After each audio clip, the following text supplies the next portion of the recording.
สวัสดีครับผมออนไลน์หรือยังนะครับถ้าออนไลน์แล้วก็ฝากคอมเมนต์กันเข้ามานิดหนึ่งนะครับวันนี้เซสชั่นในวันนี้นะครับก็จะเป็นเซสชั่นภาษาอังกฤษทั้งหมดนะครับเนื่องจากวันนี้นะครับก็จะเป็นทางสมาคมผู้สื่อข่าวต่างประเทศนะครับจะเป็นผู้จัดงานวันนี้นะครับซึ่งผมที่น่าสนใจในวันนี้ผมเชื่อว่าประเด็นคำถามหลายๆคำถามนะครับจากสื่อต่างประเทศเนี่ยอาจจะมีความแหลมคมนะครับน่าสนใจนะครับแต่อาจจะยังไม่ขัดนะครับในขณะที่มีการพูดกันอยู่นะครับแล้วเดี๋ยวอาจจะมีคนช่วยกันสรุปนิดนึงนะครับสำหรับมิตรสหายพี่น้องที่สามารถพูดภาษาอังกฤษได้นะครับก็ฝากพิมพ์ด้วยนะครับว่าใครพูดอะไรอย่างไรนะครับเนื่องจากถ้าผมพูดขัดเนี่ยมันจะเสียอรรถรสนะครับในการรับชมนะครับซึ่งวันนี้มีตัวแทนจากสื่อต่างประเทศมาหลายสำนักนะครับซึ่งตรงจุดนี้นี่เราก็รอนะครับซึ่งกำหนดการจริงๆเราต้องเริ่มเวลาทุ่มหนึ่งนะครับตอนนี้คุณสิริกัญญาแล้วก็ทางคุณณัฐพงษ์เรือนปัญญาวุฒินะครับทั้งหัวหน้าพรรคแล้วก็รองหัวหน้าพรรคประชาชนก็เดินทางเข้ามาในพื้นที่แล้วนะครับแล้วก็พูดคุยนะครับแล้วก็เตรียมงานกับทางโมเดเลเตอร์อยู่นะครับซึ่งวันนี้นะครับอาจจะเป็นเห็นคุณไหมแล้วก็คุณเท้งนะครับพูดภาษาฝรั่งนะครับเดี๋ยวรอกันนิดนึงนะครับมีซับไหมอันนี้ก็จะไม่มีเพราะผมก็ทำคนเดียวนะฮะไม่ทันนะครับก็อย่างไรก็ตามนะครับก็น่าสนใจนะครับซึ่งเชื่อว่าประเด็นในวันนี้หลังจากที่มีการพูดนะครับกับทางสื่อมวลชนนะครับแล้วก็จะมีการตอบคำถามสื่อมวลชนเป็นภาษาอังกฤษด้วยนะครับเดี๋ยวรอสักครู่นะครับใครเข้ามาแล้วอย่าลืมช่วยกันกดไลค์อย่าลืมช่วยกันกดแชร์นะครับกดติดตามเพจติดตาม Channel นะครับและอย่าลืมก็ช่วยกันสนับสนุน Channel เราให้ยังคงทำงานรับใช้ทุกคนต่อไปได้ด้วยนะครับตอนนี้ก็คือเตรียมกันอยู่นะครับวันนี้คุณสิริกัญญาเมื่อกี้มีโอกาสได้พูดคุยกันเขาบอกว่าตาดูตกมากนะครับน่าจะเขาบอกว่าไปสัมภาษณ์พี่สรยุทธ์ตั้งแต่เช้านะครับซึ่ง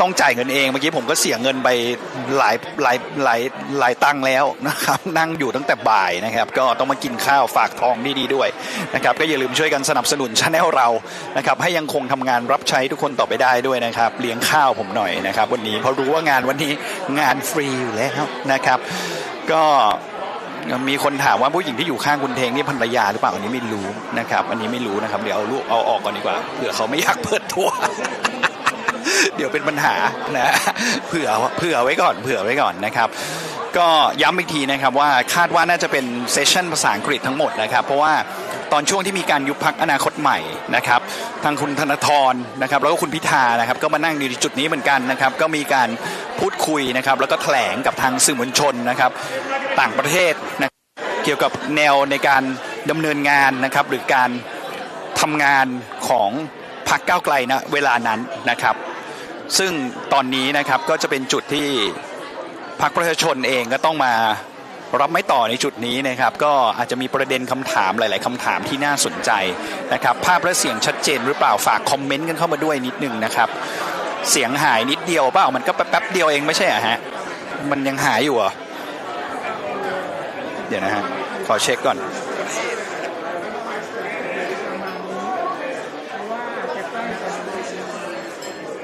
ไม่ต่อในจุดนี้นะครับเดี๋ยวนะครับก็ไม่หายนี่ครับไม่หายเสียงยังปกติอยู่หรือเปล่าครับเมื่อกี้มันวูบเดียวเองนะครับเพราะว่ามันเป็นไมค์ไวเลสผมเองมันโดนบังนิดนึงนะครับเดี๋ยวอีกสักครู่ก็จะเริ่มขึ้นแล้วก็มาไลฟ์ก่อนเพราะว่าอยากจะให้ทุกคนนะครับไม่ได้พลาดนะครับบรรยากาศนะครับในการพูดคุยนะครับขอบคุณพี่ซัมวันด้วยคนแรกที่เปิดในวันนี้น้ำตาจะไหลนะครับเสียงขาดหายขาดยังปกตินะครับมีแต่คนบอกเสียงปกตินะครับก็เช็คอุปกรณ์ตัวเองกันด้วยนะฮะนิดนึงนะครับเสียงกระตุกเสียงขาดหายขาดยังฮะเมื่อกี้มันวิบเดียวเองไม่ใช่เหรอนะครับเหมือนมันจะแวบเดียวเองไม่ใช่เหรอฮะเพราะว่าผมก็มอนิเตอร์เสียงอยู่นะครับตอนนี้คือเสียงปกติหรือยังนะครับจะได้เช็คนะครับระบบนะครับถ้ามีปัญหาอะไรเราจะได้แก้กันก่อนตอนนี้นะครับไม่หายปกตินะครับขอบคุณทุกคนด้วยนะครับ ก็เดี๋ยวรออีกสักครู่นะครับเดี๋ยวเราจะตัดนะครับเสียงไปที่บริเวณนะครับหน้างานนะครับส่วนตอนนี้ก็ช่วยกันกดไลค์กดแชร์นะครับแล้วก็พูดคุยนะครับแล้วก็คอมเมนต์กันเข้ามาเรื่อยๆนะครับภาษาอังกฤษภาษาไทยก็ได้ผมแปลไม่ได้ครับไม่งั้นมันจะฟังไม่ทันนะครับไม่ได้เลี้ยงสื่อต่างประเทศนะครับต้องย้ำก่อนว่านี้คือทางสื่อต่างประเทศเขาเชิญมานะครับแล้วก็งานนี้ก็คือผมต้องจ่ายเงินเข้ามาด้วยนะในการถ่ายเพราะว่าไม่ได้เป็นสมาชิกนะครับของ FCCT นะครับก็ต้องจ่ายเงินแล้วก็ช่วยจ่ายพี่สื่ออิสระอีก1 คนด้วยนะครับเพราะว่าก็ช่วยกันเนาะก็อยากจะให้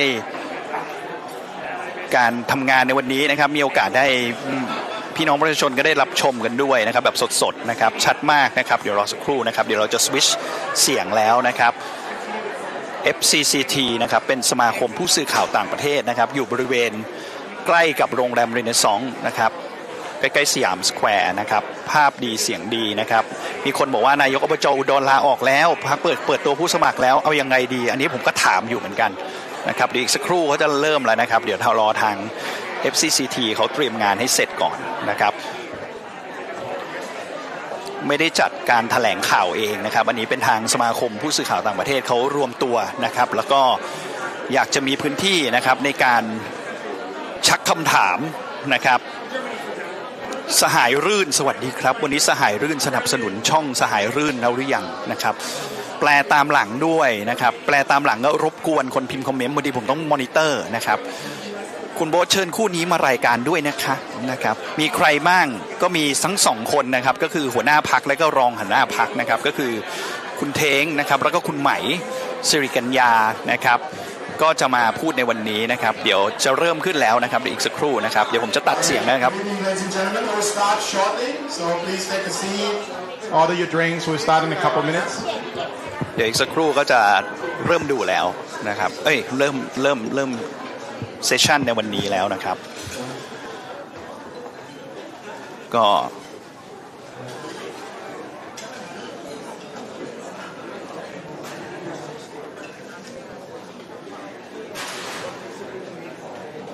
บรรยากาศก็จะดูเวสเทิร์นนิดนึงนะครับที่นี่นะครับมันเป็นแบบมีแต่คนต่างชาตินะครับขอบคุณพี่ซัมวันไลฟ์ยูอีก1 ดอกนะครับทำไมน่ารักขนาดนี้นะครับทุกคนทำตามแบบพี่ซัมวันไลฟ์ยูหน่อยเดี๋ยว10 บาท20 บาท100 บาทถึง1,000 บาทนะครับ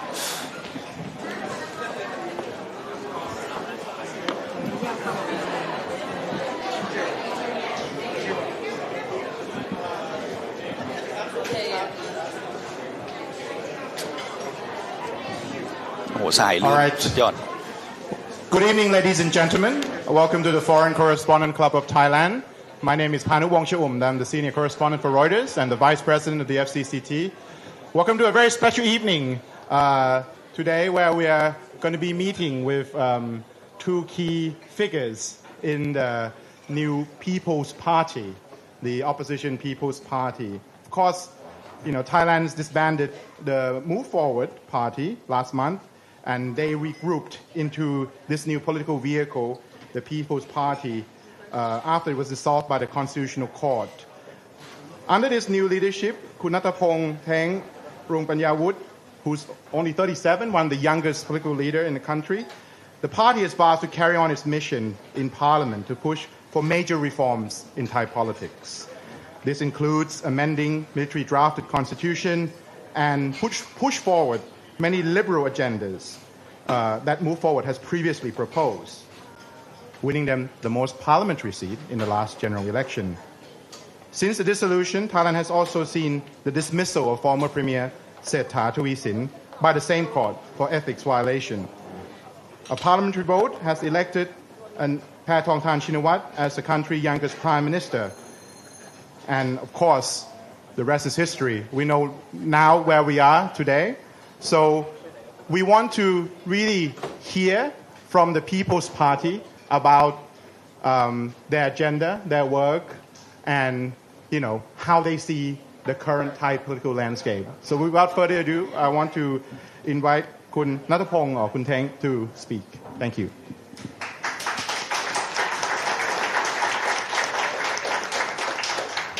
Kun Panu. Thank you, Kun Panu. Thank you, everyone that all gathered to be here tonight.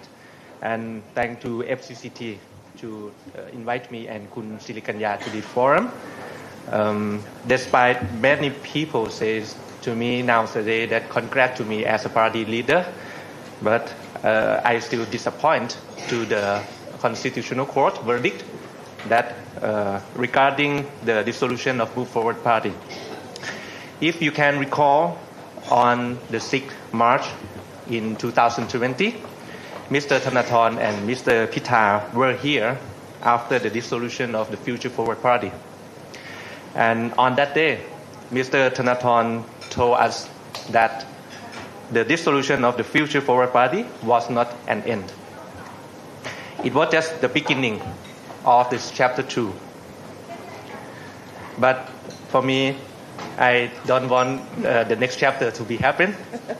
I just want this is the chapter end of the junta or the coup d'etat in Thailand. Mr. Thanathorn told us that no one can stop the wind of change, the progressive movement of the people that we started 5 years ago.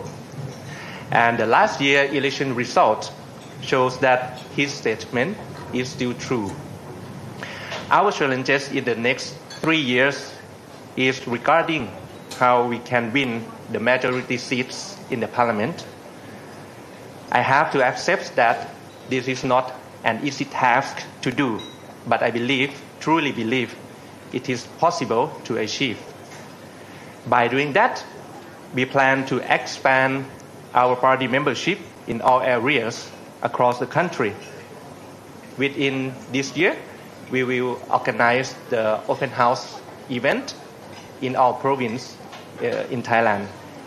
We plan to revise our all 300 policies that Kun Silikanya may share to you, that how we can improve our policy to be suitable the people needs in the next election. Furthermore, we are going to send the candidates in the local election, especially in the provincial level, that we have a good chance to win. That we think that it is a good opportunity for us to deliver the policies to the people and to bring it into reality. This is like the strategic movement for us to gain more people's confidence that we can run the country in the future. Lastly, I will use the short time for introduction and let you like the Q&A session. I am, for personally talk, I have to accept that I think I'm not, despite I'm not deserve for Thai people as a prime minister. I believe in myself right now, but I truly believe that I can improve myself in the next 3 years. So we plan that I have to travel across the country within a year for 77 provinces. So you can, if you can calculate that, meaning that in 5 days, every 5 days, I have to go in one province to travel across the country within a year. This occasion will make me ready to be the next prime minister, make me understand the people needs in local areas, and help us to develop the policies that suit the people needs in the rural areas. So that is our current plan and what is our movement. I can tell you that our main priorities, our main policies will be still the same: to protect the human rights, to bring the full democracy to Thailand. That will be and must be the same. You continue on that. So it is my very short introduction, and we'll give back to you for the Q&A session. Thank you. Thank you. Before we go to Q&A, I'm going to ask both of you. Of course, Kun Apong is joined by Kun Silikanya, who currently been elected deputy leader as well of the party, right? So before we go to Q&A, I'm just going to ask a couple of questions, and then you guys can have the microphone.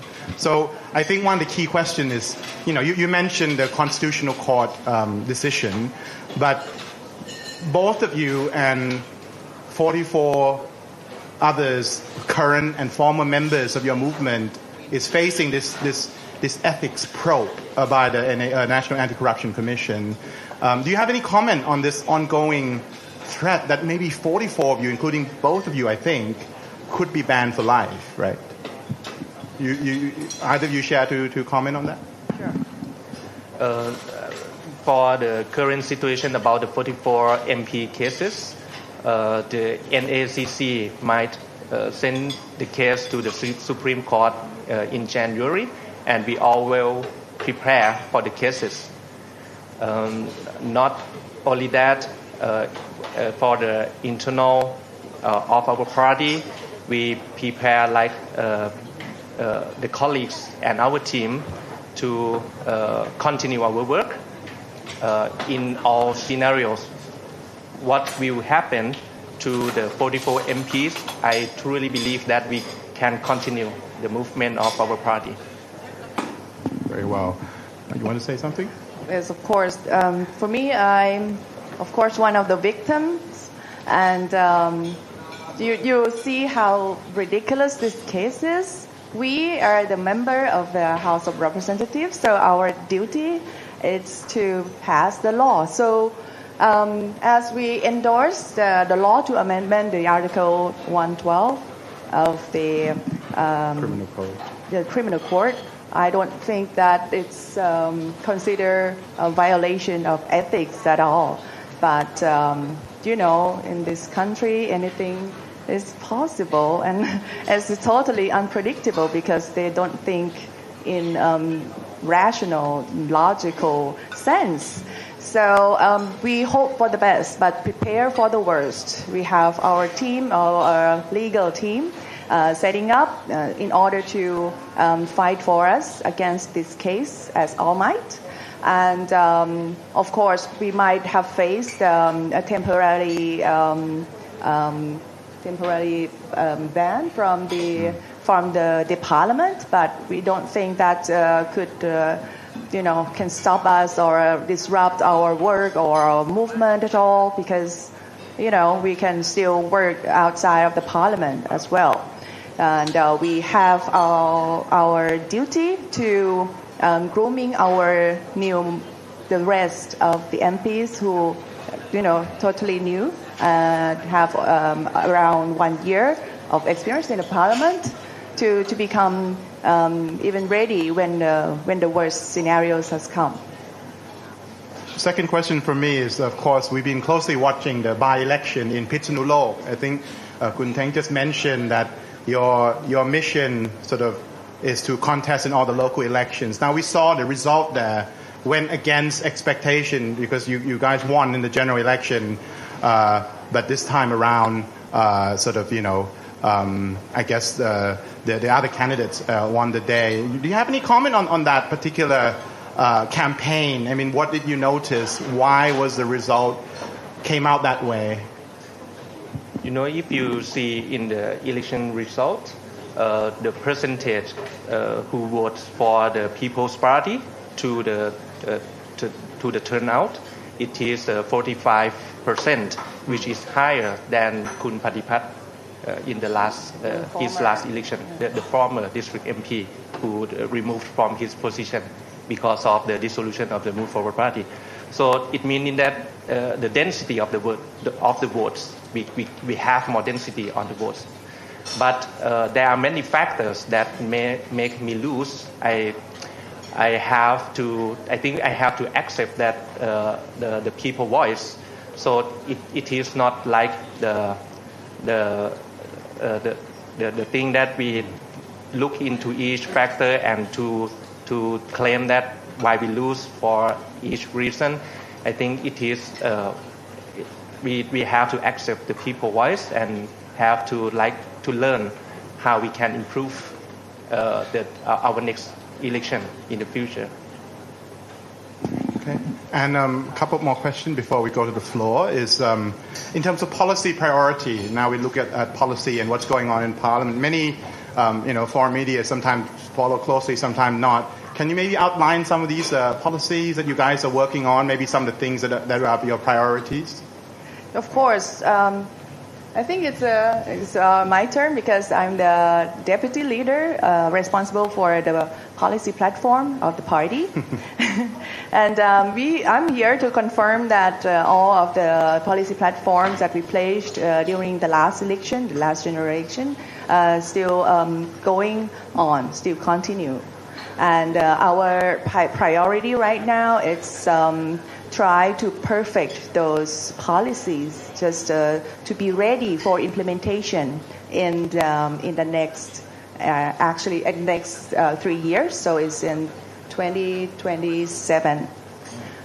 So of course there's some policies that we have to continue to drive. Even though we are in the opposition, so we have all the laws that we trying to push to pass the parliament. For example, the next week, I think, our competition law amendment will enter into the first reading of the parliament. That's guarantee our principle that the monopolization in the country, the economic concentration should be handled within the legal framework. So we have to have the better set of competition law, for example. The liquor liberation policy that we have campaigned for so long, like 6 years, have just been delayed of the vote for the first reading, for example, but we still have high hope for that when it comes back, we're going to get it passed right again. And right now we think we have make it into the mainstream. Every single party has proposed this quite kind of alike law, trying to liberalize liquor industry in Thailand for the sake of the retailers, the small entrepreneurs. So that's how we're going to continue the whole policy and perfect it to make sure that it's ready for implementation in the next 3 years as we become the government. The last question from me before we go to the floor is something that I mentioned to both of you earlier. It's something that some of the foreign media has been following, so I got requests about this. There's an undercurrent through I guess beyond the Prisoner Law campaign, but there's a current, undercurrent about anti-Myanmar migrants, especially online, many raised by opponents of your party, let's just say, and sometimes zero in on some of your MPs. Do you have any comment on why this is happening? Why suddenly the Myanmar migrant, they've been in Thailand for such an old issue. Why is it suddenly becoming a new thing? I mean, do you or your party has any kind of thoughts on the issue? Thank you. May I? Because I'm kind of responsible for the debate that it happened. That one of our MP has speaking of this issue, particular issues, in the agenda that of the policy statement that of the new government, and it surprised us too because it's not our first time talking about Myanmar issues, and exactly the same statement that we have in the parliament about how we have to provide all the humanitarian aids for the refugees, especially for the public health, that at the end, if we wouldn't taking care of, it's going to affect our own citizens, for example, or the education issue. It's a very surprise that the government has just to ratify the Article 22 of the what's called the rights of the child treaty, right? And then we have the news. We heard the news that they closed down the learning center in Surat Thani for the displaced Myanmar people. So we have to talk about this in the parliament, that we didn't ask for something really huge. We ask for something very basic and very at the least of the basic human rights, but still they have this gone to become like a spare back to us, and but I have to make sure that we will standing at the same stance, and we wouldn't change anything, even though we have to try to explain to lots of people, to our own supporters who don't agree with this, but we will try to make them to understand more about the issues, but not going back or stepping back on this stance. Okay, I think I've asked enough questions. I would like to open the floor to our members and so on. Please, there's a microphone at the back there. Identify yourself, direct your question to one or both of them, and also please limit the statement, more question. Thank you.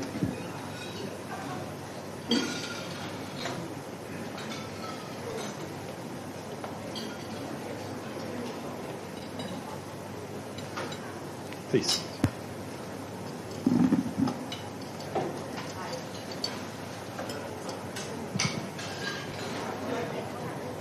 Can you hear me? Okay, great. Hi, thank you. This is Suili Wee from the New York Times. Thank you very much for this. I wanted to ask about the amendment of Article 112. Kun Natapong, you said it's still very much on the agenda, but the party would not be callous. I was wondering whether you could expand on that. I mean, the Constitutional Court has clearly made it a red line, so how are you going to go forward with it? Thank you. Thank you for the question. I believe that we have to accept that the Article 112 still have the serious problems in Thailand with which against like the civil rights in the country. But it is our priority to discuss inside the party that how we are going to do that according to the Constitutional Court verdict.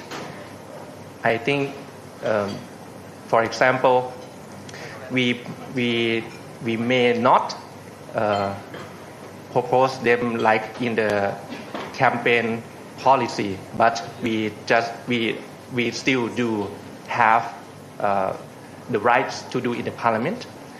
According to the court verdict, they said that it is if it is the normal legislative process or นิติบัญญัติโดยชอบ in Thai we still can do that. So I can guarantee you that if we accept that it is a problem that we have going to fix it in what ways that we can do. Thank you. Next, please. Hi, name's Ian Hollingworth. I'm the Secretary of the International Labour Network. I want to go back to the Pitsanulok by-election that was mentioned previously. Now, on the one hand, you can quite legitimately claim, perhaps, that you are a new party, you haven't had time to bed in and actually create your local links that are necessary to get you elected. On the other hand, there is a feeling in some quarters that your party is little more than a Bangkok-based metropolitan elite. How would you respond to that charge? What do you think? Bangkok-based metropolitan elite.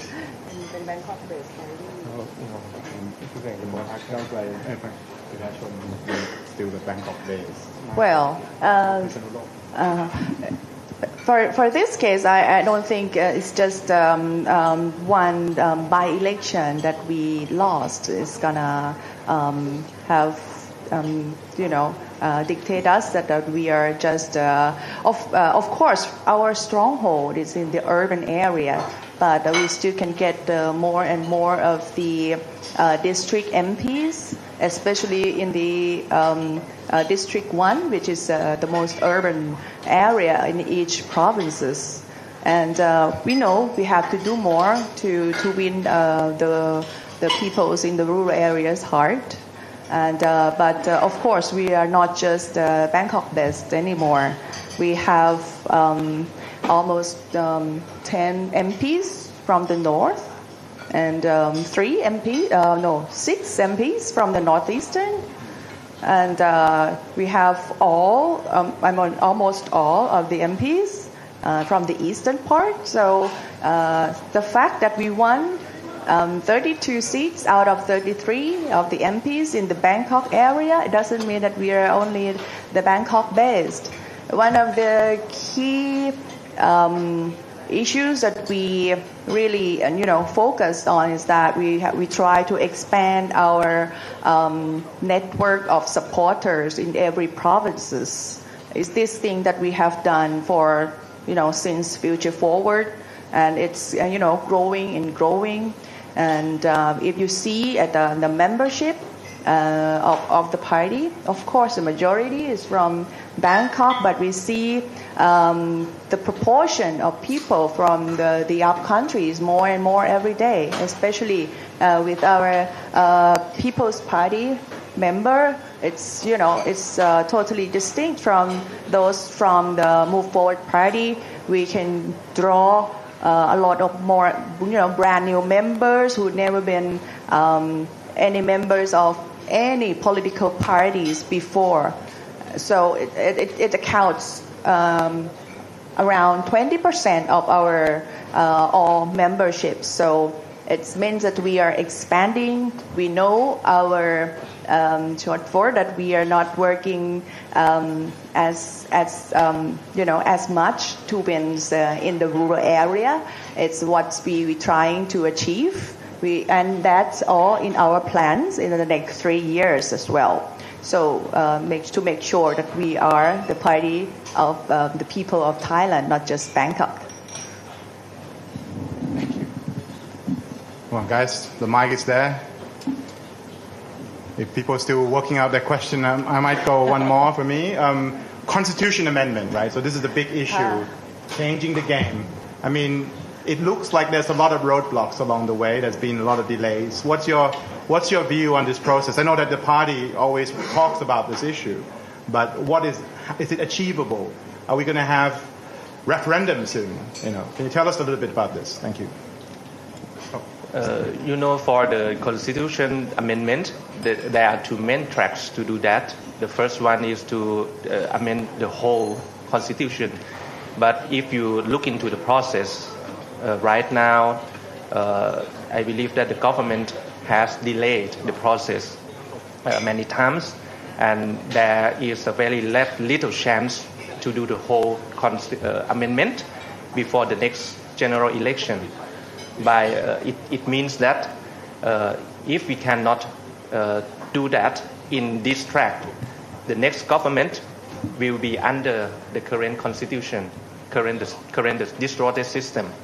So we believe that the second option that we can do is just amend article by article. That we already proposed many of the drafts to the parliament right now to fix many things in the current constitution. For example, to limit the power of the independent bodies or the constitutional court to meet the international standards. And many things that we going to amend also is to protect the civil rights and to build the mechanism to prevent the next coup d'etat to be happening again, and also to remove the 20-year strategic plan that is stated in the constitution. So these are the example that we are going to amend the constitution using the second tracks to do that. Thank you. Goya. Hello everyone, I'm Goya, a former economic journalist from Thailand. But now I'm still jobless because just coming back from the UK. By the way, I would like to ask Khun Sri Kanya about the monetary policy, especially the digital wallet that the government already give the money to the people. So as we know that this policy, some may think that it's like a populist policy or something like that. What do you think about this policy, and what do you think like the international media should know about policy, or do you have any suggestion more about this policy? Thank you. For Thai media, they know that I'm a big fan of digital wallets, and I follow this very closely. And of course, they just launched the new campaign about giving cash handout for 10,000 baht each for those vulnerable groups who have very small very poor and who own the rights to the the welfare card, and those who are disabled. And so that's not the digital wallets that has been pledged during the election campaign, because there's nothing about the digital. They just giving away the cash handout for about 14.5 million people. So if this is the stimulus package, I don't think it's effective, because if you see the result that it will stimulate the economy, it will give only 0.35% of the GDP boost. So we put a lot of money and we gain very, very few. So it's not quite a very effective way to stimulate the economy in the first place. But we can see this as the cost of living alleviation measures as well, because we suffering from the cost of living for some time, but the government has ran out of the options for the people. But if you look at the amount of money that they give away is 10,000 baht, which is like we can say that it's triple at the time, triple of the poverty lines of the people, of those people who get the money. So it's a little bit too much to be the cost of living alleviation plan. So this one is just. It's just that they cannot implement the digital wallet scheme that they have pledged, because the legal issues, they cannot have the enough of money that they want to pay out, because it's gonna stack up to 500 billion baht, which is 16% of the total budget, for example. So this is kind of a big deal that if we continue to do this, it will give a lot of fiscal burden to the country, to the economy. The debt to GDP ratio will shoot up to 70% of the GDP, that is the ceiling that we have right now for the fiscal discipline law.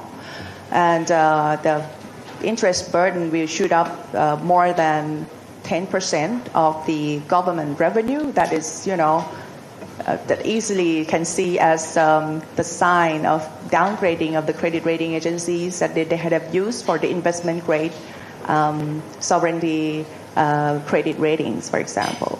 So this is, it reflects that when the government has become very short-termist, they just want to stimulate the economy in the very short run. And it turns out that it doesn't really turns out well, and they have to postpone and delay the program, this scheme for more than a year now, and it doesn't.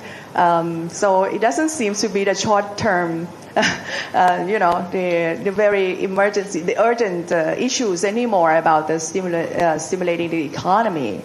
Turns out that just try to save their face, that they have to commit to the policy they pledge. They have to do anything just to find the way to give away this money, and even though it could hurt a lot to the economy and have very bad consequences afterwards.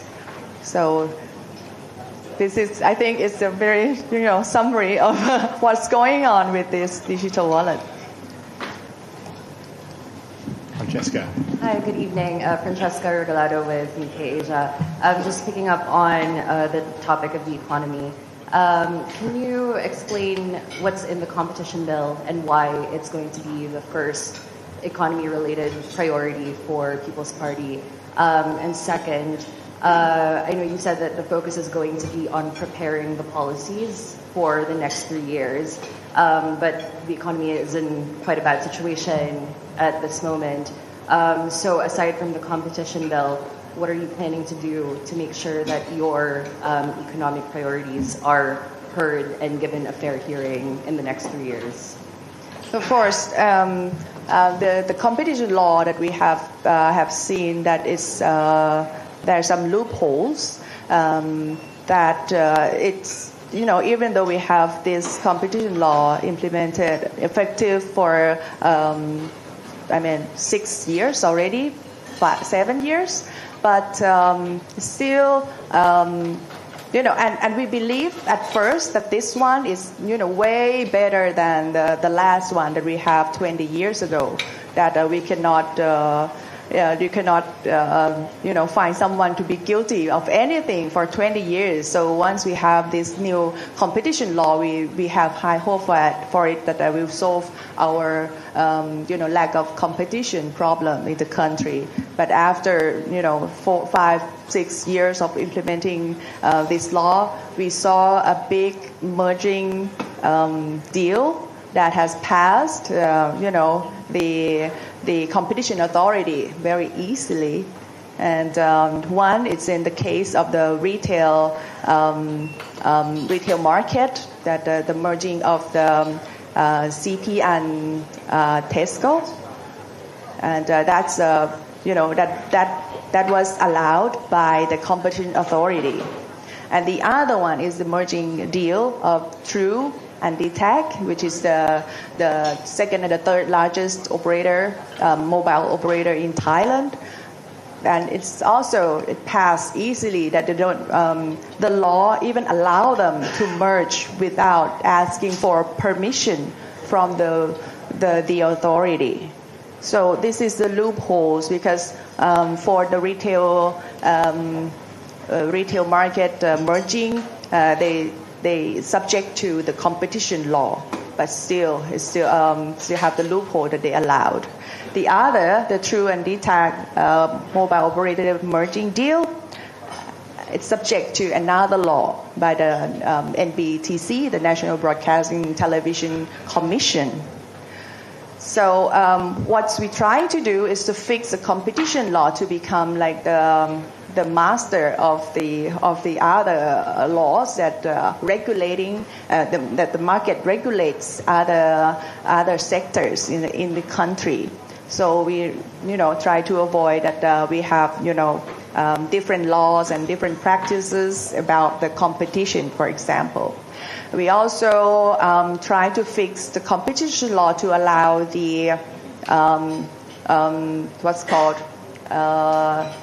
leniency program, for example, that is not allowed before. That if you have the cartel and one of the member of the cartels has tell on each the others, so they have to get some waive from the penalty, for example.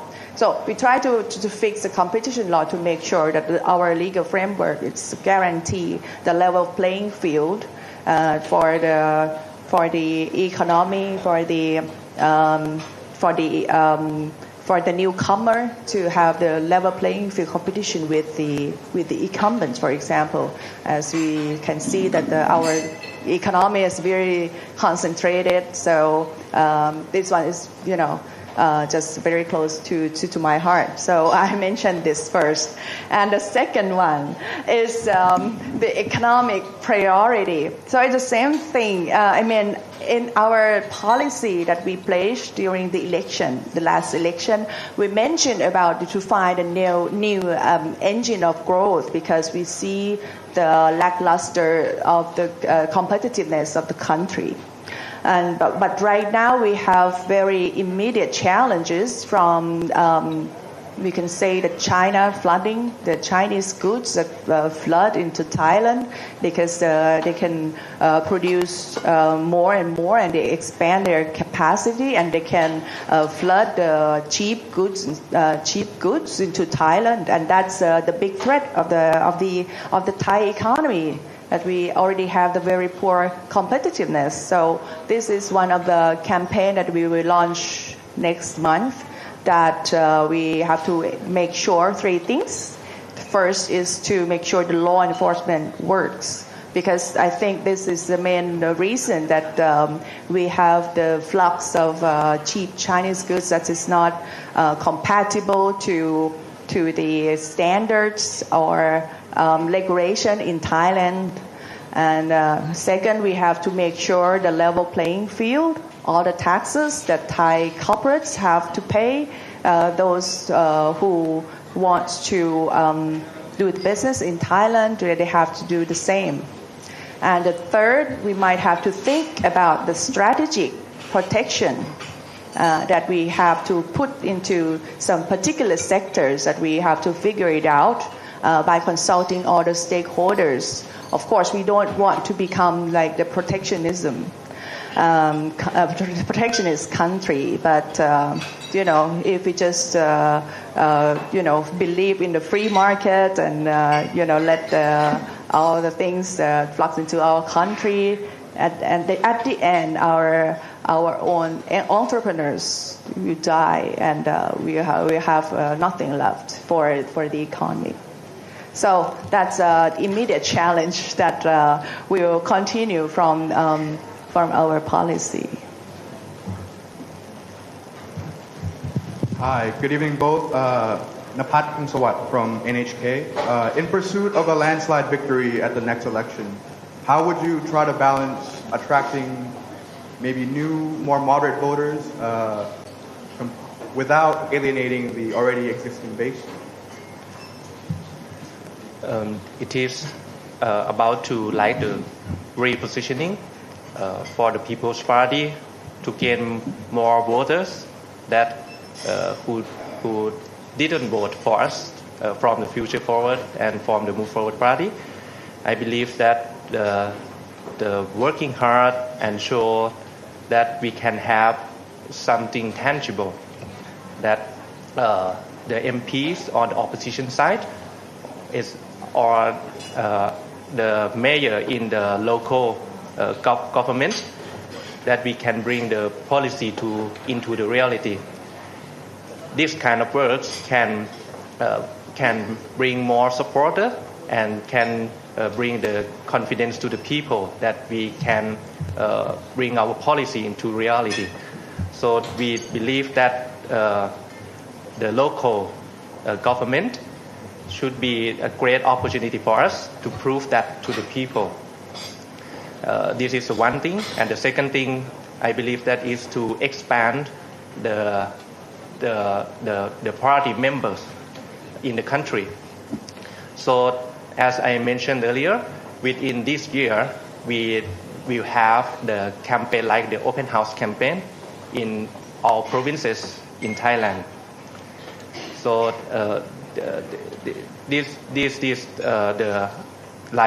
our strategic work to win the majority seats in the parliament in the next election. Thank you. Any more questions? Gwen? Hello, Gwen Robinson from Nikkei Asia. Thank you for coming to the club tonight. I had two questions. One was more about a policy matter concerning the casinos and the expectation that it's all going to go a bit wild when the stops come off on the casino policy. And People's Party, I presume, takes the same position as Move Forward did, which is a bit curious. Do you find it concerning some of the worries about what casinos could bring for Thailand in terms of some of the more negative aspects? And secondly, the other question is more about the party and its future. You've got through this recent challenge, but you've got a big one coming up next year, perhaps, for the court challenge. So I'm just wondering how you are thinking about meeting that if the courts are going to knock out even more of your best and brightest people. Thank you. Okay, I'll answer the first question about the casino. Don't talk about casino. It's called entertainment complex. It sounds a lot better. Yes, of course. And casino will account for 10% of the area usage, as stated in the latest draft that they about to submit it to the Parliament. And of course, we have been working on this since the last term. We set up the ad hoc committee on this, and we studied, thoroughly about this. And and the second time in this session, we also have set up this ad hoc committee and doing another report, which is not different from the last one, but the second one we have also submitted the draft of the bill. And we found these differences that surprise us. Every time that we have done this study, we also add how to handle all the negativities, the negative externalities that we're going to have once we have this casino or entertainment complex, the impact on the communities, the crime rates that could hike. And these sort of things, and also to provide some of the revenue that we've got from this business, just to alleviate the impact that it's going to have right after we have this entertainment complex. But in the latest bill, the latest draft that about to be submitted to the Parliament, that right now is on public hearing, those measures that we've got to prepare for those negative externalities that we're going to have has all gone. But still, we still have to try to have it back. Once we consider during the committee process or the second reading, to make sure that all of the negative impact that could occur from this business should be well taken care of. The second thing is the choices of location. Lots of people have said that we have a lot of model of choices that we want to make it very concentrated, just like in Las Vegas or Atlantic City. Or we have to do it, very, deconcentrate, to lots of area. And how we choose it, I think we have to add the aspect of, distribution of, income and prosperity. So to choose one location is just to make sure that maybe it's the place that it's, in needs or have very low income, or they are very in dire need of new industry or new business, to make sure that people have got some decent jobs, for example. But this is, according to this draft, all these decisions belongs to the policy committee.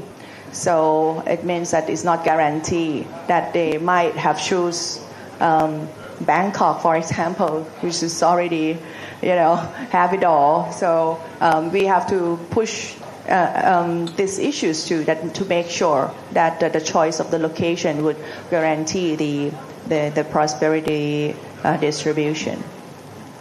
So to sum up, we agree on these issues that we should legalize the casino, but still we have to be very, very careful on the process. I guess the second question. And the second question, could you please repeat it again? That you have many challenges coming up next year as well. The courts are not giving up. Therefore, what's your strategy? What's your thinking about if they're taking out more of your best and brightest? If they get banned, yeah. Okay. Okay. You know, for the cases that the judiciary running against that, it is some kind of out of our control. All the thing that we can do is to prepare the case as best as we can do, and we think the more important thing is to prove to the people, to not prove to the court itself that is not come from the people. So the thing that we work hard, the thing that we run the local election campaign, the thing that we can reach to the people and we can bring the policy to the people, we prove the people and we turn into the next election result that we can run the government. So as a person of myself, including Kun Sri Kanya, who is in the 44 cases, I believe that we are all here from the Future Forward Party to the People's Party. We don't want to be here as that we want to be an MP, but we just want to be an MP because we want to change the country. So I think that to answer your question, we will do my best to fight the case against us. And the very more important thing that we have to do is to work hard to prove to the people. I believe that is it. That is our solution.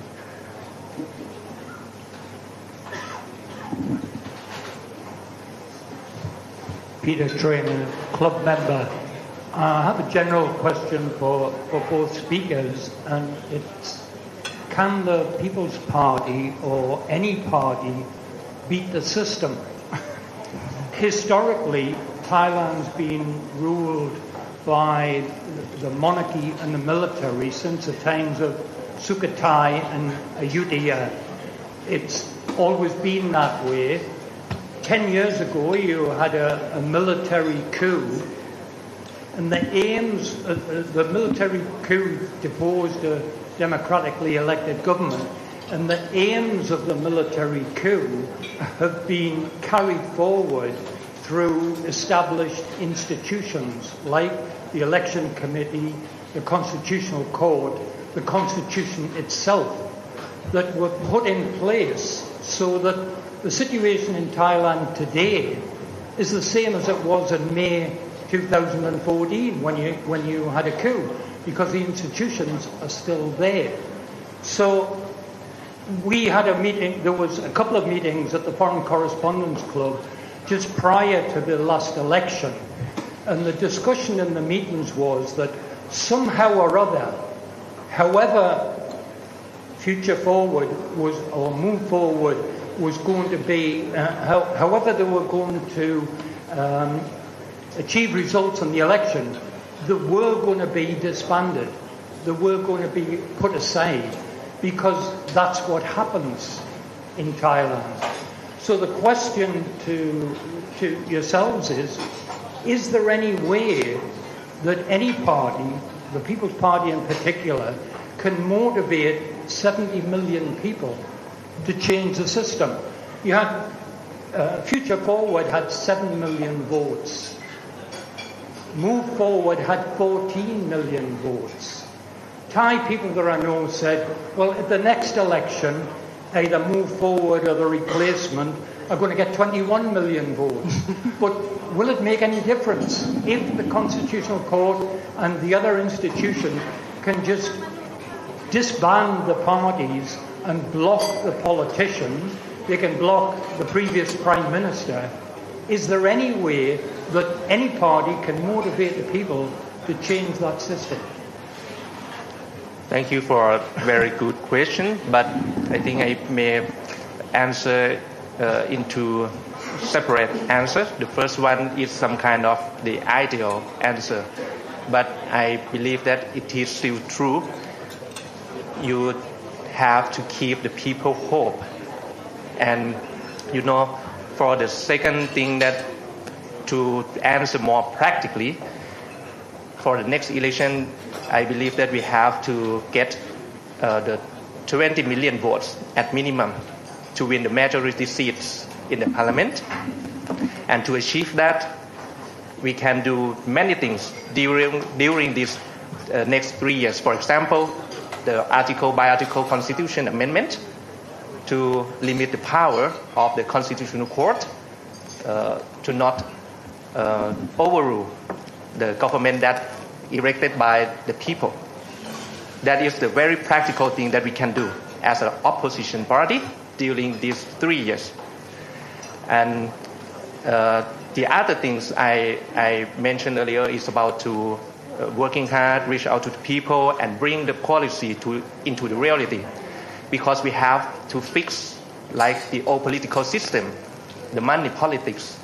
We have to prove the people that the way we are going to do offer the people only the policy that improve their quality of life. It can be real in Thailand. So that is the thing that we can do, and we will do our best. Yes, I want to add a little bit more about this. I think every time that the system tries to beat us, they have to use up their own political capital. And every time they have, those funny rulings and verdicts, they have to use their own political capital that they have collected and they have gained for, several years. And I think they kind of have ran out of their political capital right now. And I think we just need more time. And at the end, if we keep fighting this fight and people won't leave us behind and, back us more and more, I think someday we'll win. Maybe in my generation or maybe the next one. But if we keep fighting, we'll win, I think. Thank you.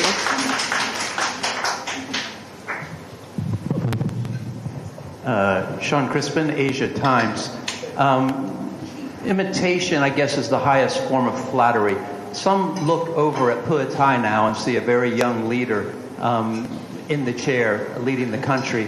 The notion that perhaps they've attempted to co-opt some of your symbolism and imagery. I wonder if you might speak to this notion that now that you've been dissolved once, twice, and now in your third iteration, some critics saying the C team as opposed to the old A team. Is there a risk that Pheu Thai steals your agenda, steals your imagery, steals this notion that they're the new generation party? Well, we must remember that when Thaksin was first elected, they were think new, act new. What makes you so different from Pheu Thai now? And to Kun Natapong, if, say, tomorrow elections were held, why are you a better leader for Thailand than Kun Ing? I'll answer the first part, and it's a particular question for Kun Natapong. He will answer himself. I think we don't mind if Pheu Thai party steal our agenda. I mean, that's good for the country, right? We have successfully made them to, follow our agenda. For example, marriage equality. Back 5 years ago, I was the first one who said that we were going to propose to bill for the marriage equality. At that time, no other party said so. I'm the only one. But then, in this election, every single parties in the country has, proposed or endorsed this bill. So we don't mind if they steal our agenda. Of course, if they want to, reposition their own party to become like the new generation, that's even better for the country, right? We desire for the newer generation of leader. We're getting bored or fed up with those old generation who rules the country for so long of a time. So what would make us different? Because we are the agenda setter. We are the first who bold enough to say something.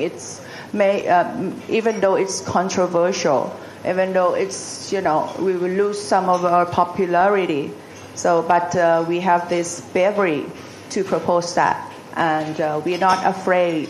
If someone wants to copy it or doing it, if they do better than us, do so. We don't mind. And what would make us different? It's because our party is, very open. They might have very young generation, but look at their last name. It's going to be familiar, right? Because they're daughters or sons or cousins or nephews, nieces of someone you might know. But for us, we are commoners. We are common people, like the rest of the people of the countries. We have these similarities that they don't. So I think this will make a difference, and we will differentiate ourselves and win the election again in 3 years. And thank you, Kun Srikanyan, for the question about if the election day is happening tomorrow, what is for me to be the better option to the people comparing to the Kun Paetongtarn. I will answer your question like this. I have to ask you that what is the reason why that make me here or make Kun Paetongtarn in the Prime Minister position today? I believe that everyone will answer this question. It is because the corrupted or the distorted system.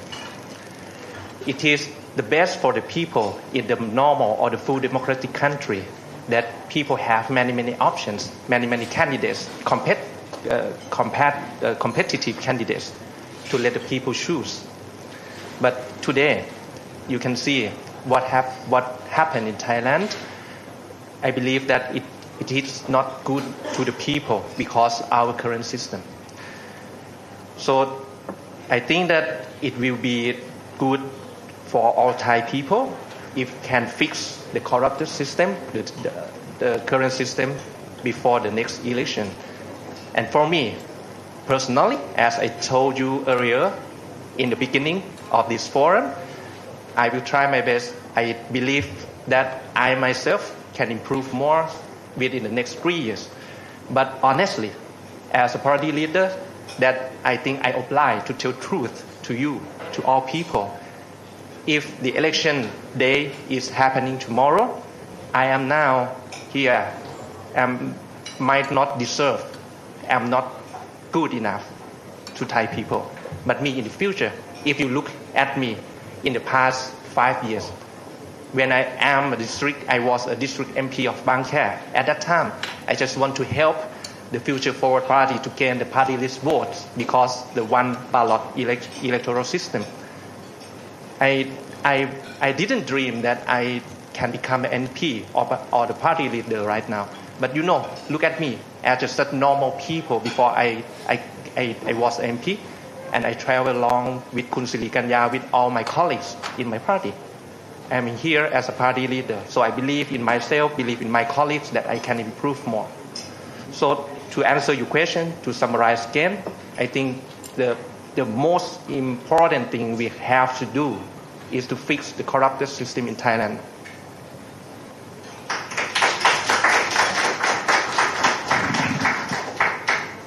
Okay, I'm going to give maybe one more or two more. Okay.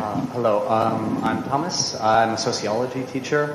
I recall at the last election, my students were very excited about move forward. 2027 is quite a few years away from now. How do you plan to keep the enthusiasm among the youth voters, but also to greater engage when you have Pheu Thai putting forward policies which we know are economically not viable, but very popular among the urban and rural working class? What alternatives do you look to provide to engage those voters, but also to maintain the enthusiasm of the youth? I may answer the question first and may pass to Kun Srikanyan about the policy proposal that she might have in her mind. I think the very important thing that we have to do to keep the enthusiasm in our party is about to keep along our core values, our core principles about to protect the human rights, or the main key themes as you guys may have heard before. For example, the 3Ds, the demonopolization, demilitarization, and decentralization. I think these 3D is the key themes of our policies that benefit to the most of the people in the country. So if we continue to tell the people that we will keep this principle along the way, I believe that we will gain more and more support for the People's Party. Yeah, about that, I think we've been through this situation before. I'm the second term MP, and we have seen the day that we moved to Move Forward Party. Can you believe that the popularity, of Kun Pitha is just 3%? It's just the matter of the moment, because it's 1 year after the election. People are not in the mood for follow those politics or the news anymore, and we all kind of fade out from your YouTube feed or TikTok feed. But I think it's normal, and we have to live with it. At the meantime, we can still work to expand our network of youths, of those new interest groups by, proposing the policy that interests them. We have, a lot in the pocket right now for the policy that we have to that we have 2 years and 8 months to sell them to those stakeholders, to try to convince them to buy our policy or to fix our policy to be even better. And I think this is my job that we have assigned from my leader, that I have to, carry along our policies, the new one, and the rest, to sell out to those people who might not in the mood for listen to the politics news or watching the politics news, but they are eager to know what on the table for them to change their lives, to change to better their business, for example.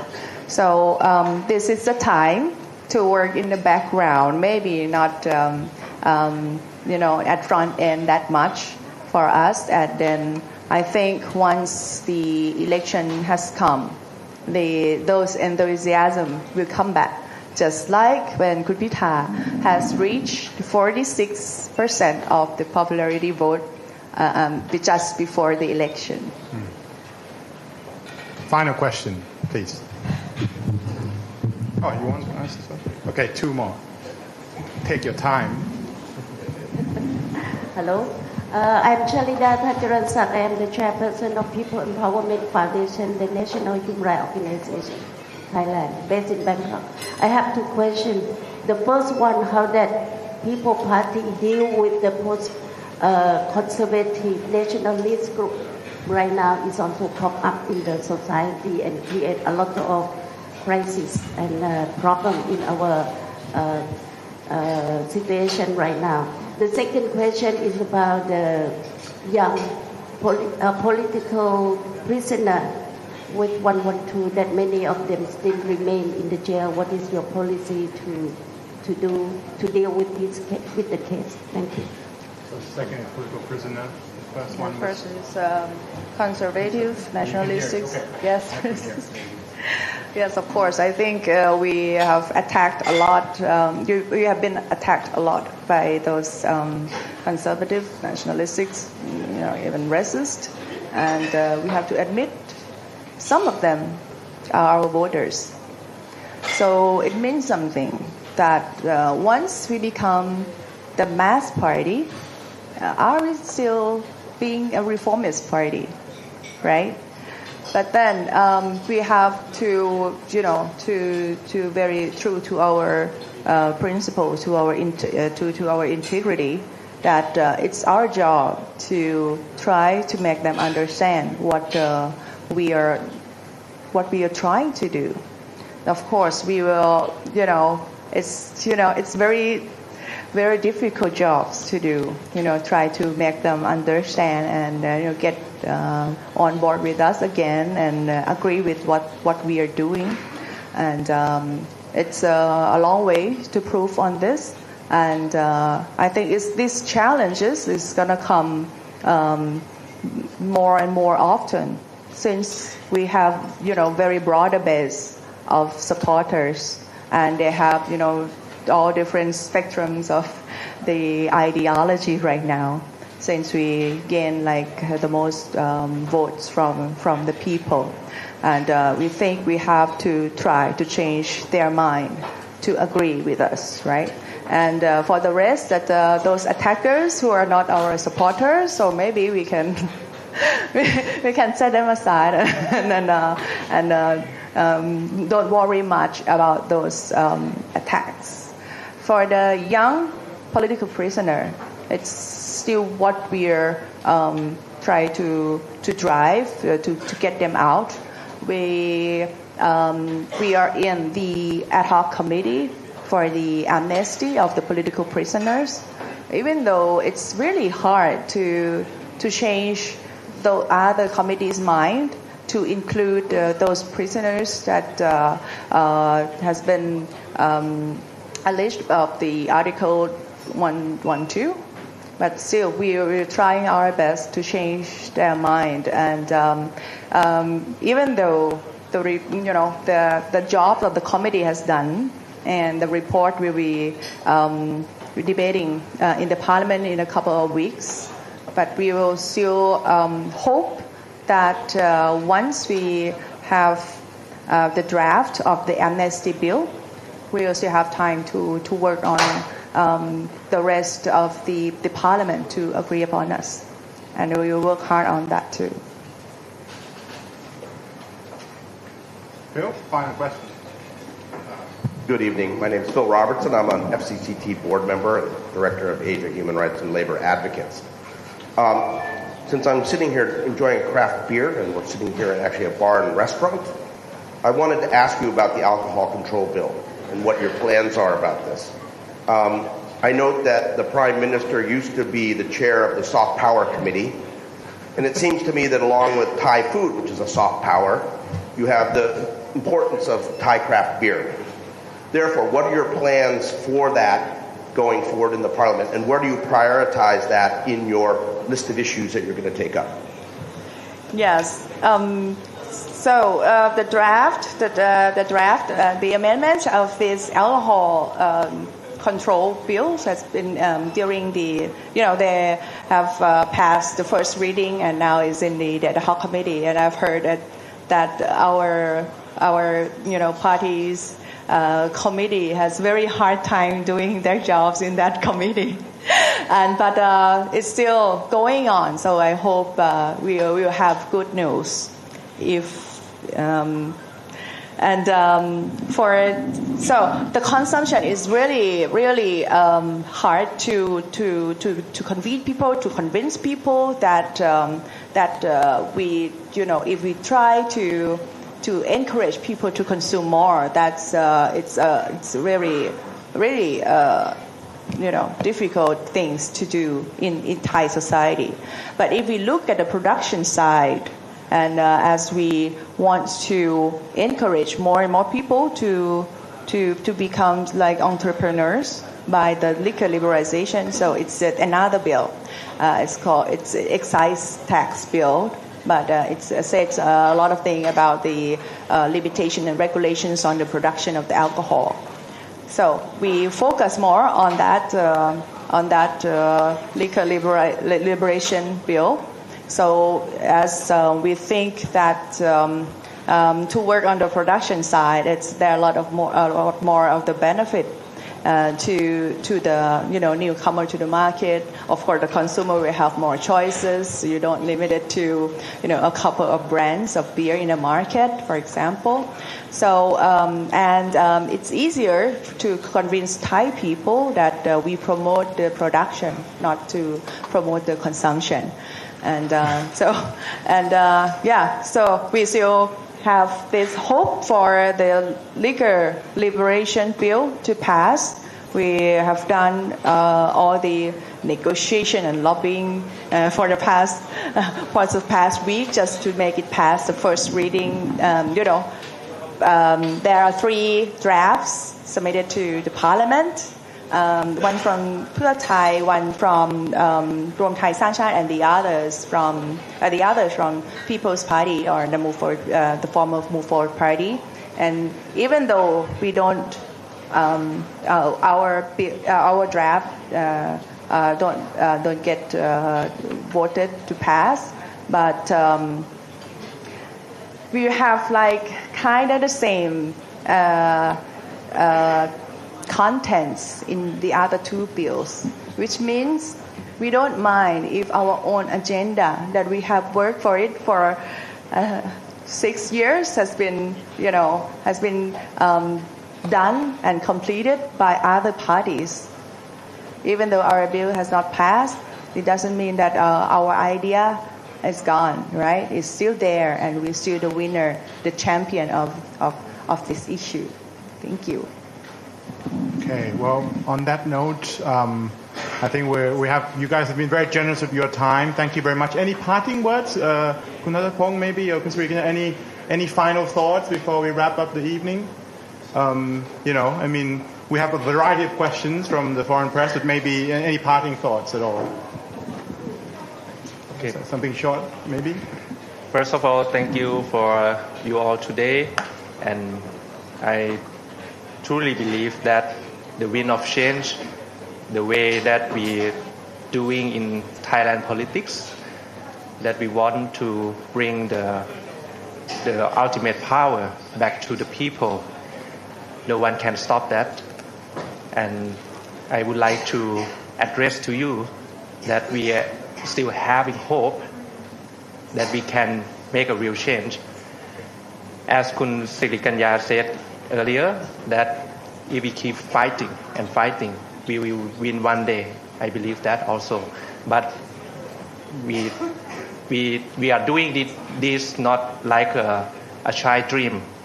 We are proven to you from the Future Forward Party, which we won 80 seats. The Move Forward Party, we won 151 seats. And we think that we have a high chance in the next election if we can prove to the people that we are here to make a change for the good of all people. So I believe that we can make a real change in the next election. So, thank you very much, guys. Thank you. So with that, I would like to end the evening. If you guys enjoyed the program and not a member yet, please become a member. And I would like to also say to both of you that you guys are welcome to come back anytime when we would like to have you more with us. Actually, I'll come back next we'll be back next week for our event with BitCup on the 2nd of October, where Kun Apisit Vechashiwa will also be on stage. So looking forward to that. Thank you guys. Good night and take care. Thank you. นะครับจบไปแล้วนะครับผมว่าดูเดือดเลือดพล่านนะฮะแต่ผมให้คะแนนนักข่าวต่างชาติคนสุดท้ายนะครับที่ถามเรื่องสุราเสรีนะครับกับเกี่ยวเรื่องประเด็นซอฟต์พาวเวอร์ของรัฐบาลพร้อมกันนำแก้วเบียร์นะครับมาจิบด้วยขนาดถามนะครับสุดยอดจริงนะครับไม่รู้มันถามในนามนักข่าวหรือผู้บริโภคกันแน่นะครับสุดท้ายนะครับอย่าลืมช่วยกดไลค์อย่าลืมช่วยกดแชร์นะครับอย่าลืมช่วยกันสนับสนุน Channel เราให้ยังคงทำงานรับใช้ทุกคนต่อไปได้ด้วยนะครับช่องของเรานะครับไม่ได้มีพรรคไหนสนับสนุนไม่ได้มีพรรคส้มสนับสนุนนะครับก็ กำลังมาอยู่พวกท่านนะครับและคิดว่าผลงานของเรามีผลประโยชน์นะครับต่อสังคมนี้มีประโยชน์ต่อกระบวนการประชาธิปไตยในประเทศนี้ก็อย่าลืมช่วยกันสนับสนุนกันนะครับคนละ10 บาท20 บาท100 บาท 1,000 บาท 10,000 บาท 100,000 บาทสามารถทำให้ Channel นี้ยังคงทำงานรับใช้ทุกคนต่อไปได้นะครับนอกจากนะครับนักข่าวต่างชาติแล้วนะครับวันนี้พอดีผมแอบเหลไปเห็นข้างหลังอ้าวมีคุณทูตนอกแถวเข้ามานะครับผมก็นะครับก็เป็นบรรยากาศเรียกว่าชุ่มชื้นนะฮะชุ่มชื้นชื่นมืดนะครับกดไลค์กดแชร์สนับสนุนรายการนะครับขอให้เราทำงานต่อไปได้รับใช้ทุกคนต่อไปได้นานๆนะครับเจ้านายทุกคนขอบคุณทุกคนด้วยครับแล้วเดี๋ยวเจอกันใหม่นะครับในวันพรุ่งนี้นะครับงานเปิดตัวหนังสือที่กรมน.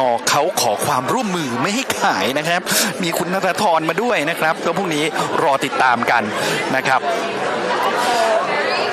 ที่เพจของเราได้เลยนะครับที่ Channel ของเราก็ได้นะครับดูฟ้าเดียวกันนะครับพรุ่งนี้ผมไปถ่ายฟ้าเดียวกันด้วยนะครับก็อย่างไรก็ตามนะครับฝากกดไลค์กดแชร์สนับสนุนกดไลค์กดแชร์สนับสนุนทุกอย่างนี้นะครับมันทำให้คลิปการมองเห็นน่ะมันโดนเปิดมากขึ้นนะครับขอบคุณทุกคนด้วยครับแล้วเดี๋ยวเจอกันใหม่นะครับในวันพรุ่งนี้นะครับขอลาไปก่อนนะครับผมสวัสดีครับ